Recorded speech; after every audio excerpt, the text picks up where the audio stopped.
Hagakating kasunod kisah ng Catholic JOWAI ngayon hanggang magpapao kasunod niya Archbishop Lyngdoh nitong siyam ni pagpapao kasunod bakraw niya boleh try kurang balai hari niya Your Grace Most Reverend Victor Lyngdoh Archbishop manun kami kumunong siya hari ini sausen lesi ni nasunod kisah ng Catholic JOWAI ngin snow shuki ba pilong kan ulong serai hanrei pilong ulong yelang urat ba ni snow yaki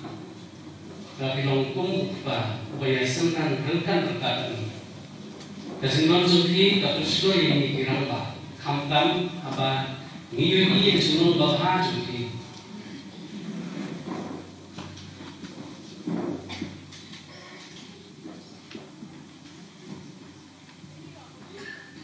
kasingon jumki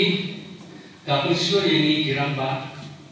kamtam haba yudi ya junung lokha jumki kasinsoren bat jumki pikroi bat ini kamtam haba liman bani penduk tapi pinosi syam ukla wapim atau belum yang hadu bagi bakuloi wat banser ini liman tidak terkesan ting apabila upor batratan terkaca batratan aisu bang aisu kita terteri habang iman mani tentu ini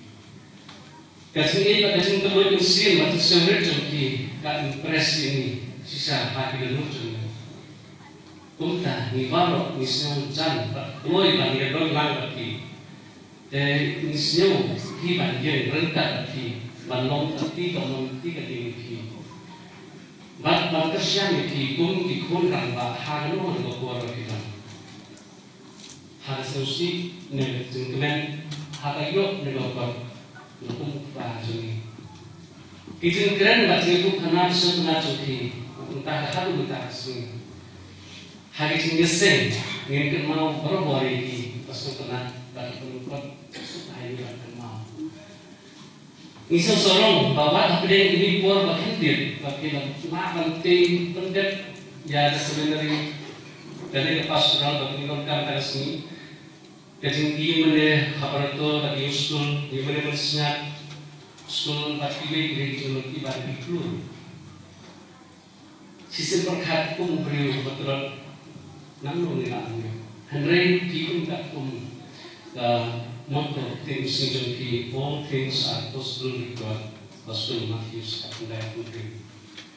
Your Grace, siapa kau misosi pasal gunung bagi lagi ni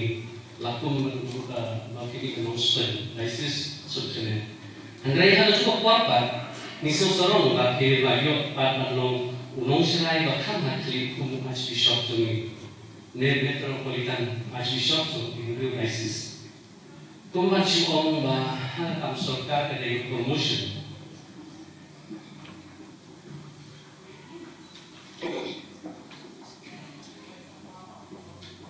Andrei halakam boleh ngakarai dari kesensisan takam bakam kia nomor telefon yang pakui bagi naik lek sesenong Archbishop atau boleh bersedih nomor tiga budget terpang lagi kasihnya. Terpunta, kemarin itu persen itu mana mesin bagi cupuloi bagi orang lang bagi hamam lagi kuat bagi kami ini. Ini pun cenderung mengiskan pada sungkiu kum Archbishop. Kalau soal dia satisfied dengan terlihat dengan rentak dan yang lain basis kasus kisah bah non-stop JOWAI pada sulung. Bagi apa itu kemudian dia satisfied dengan kamu telah disyukur. Depan pungkut nagalian kasus kisah bah Catholic JOWAI ni ayu mulai kita pikir ni bahkan nansai angkai bahkan mulai untuk terhari kisah berkuhati. Waktu Joseph Okui unoya dajuni kasus kisah bah unon nambati panang kerja susu yang hilang dari dan ini panirap panirap hari ini dilung kasih dan dia dijuni boleh sebagai bishop ini dan banyak nak mentajuni atau nak Islam Malaysia si halu na sunjuk di segang pak Archbishop JOWAI sementara ikut yang beres pada waktu itu pada sondur lang kami ada dari ai sementara dari Mario lalu di finance secretary di segang pak pada saat itu mau Mario sekarang boleh yang ada gift di mana ini saat itu di segang pak.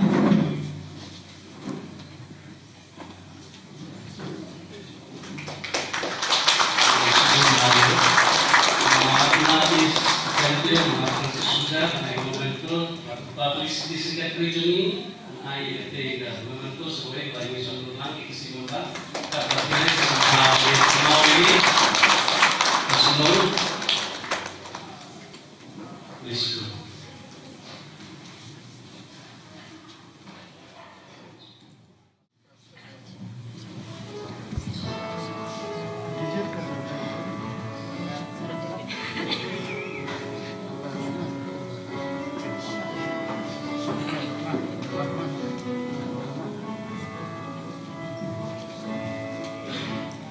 Reina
Badung bat sni pernai wan ya hajan jonga kti jonga tu bat batin yanga lenti jonga kacnai kaboru kaduna ya me ngakot kerpat hampa ngayo jingklai wan yai bat ngakutrai hagamit badum batsi pernai wan yai hajan jonga kti jonga tu bat batin yanga ki mau chân thốt kiên cung ta teng teng nga ur Henry mi don hajan ban rap haba nga tron wan yai bat nga kutrai hagamit badum batsi pernai wan yai hajan jonga kti jonga tu bat batin yanga Kung bayaga eryong sendan ne penjajai Kung jo ya jing penshoy ki bakar nyom yanga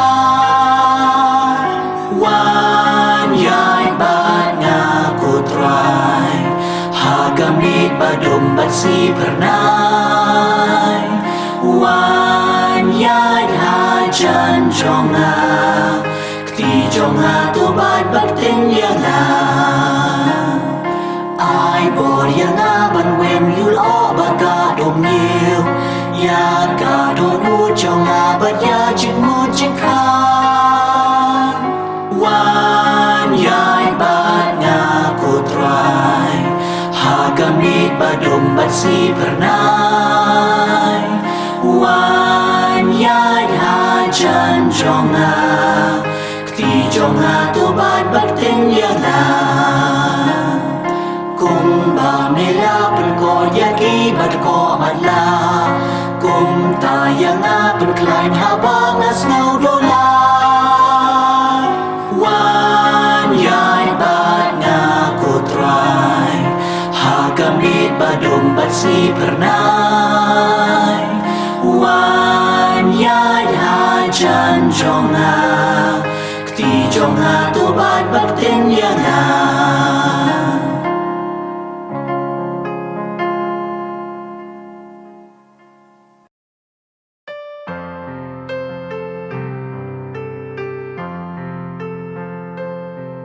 Ya ro ya utrai ha jing mane jing shitom ya ro ya utrai ha badum ne ha bashai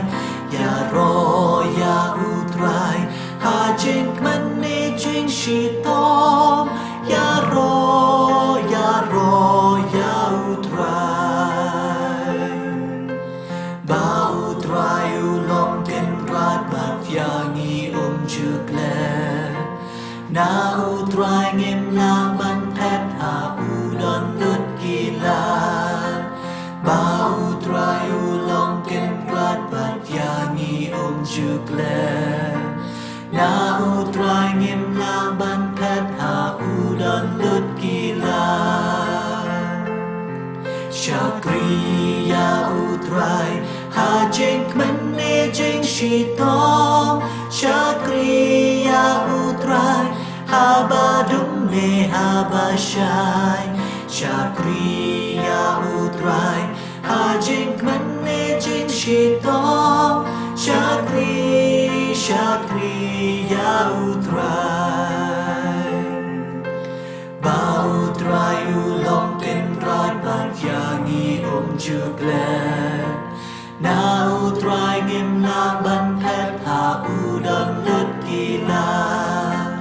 ba utrai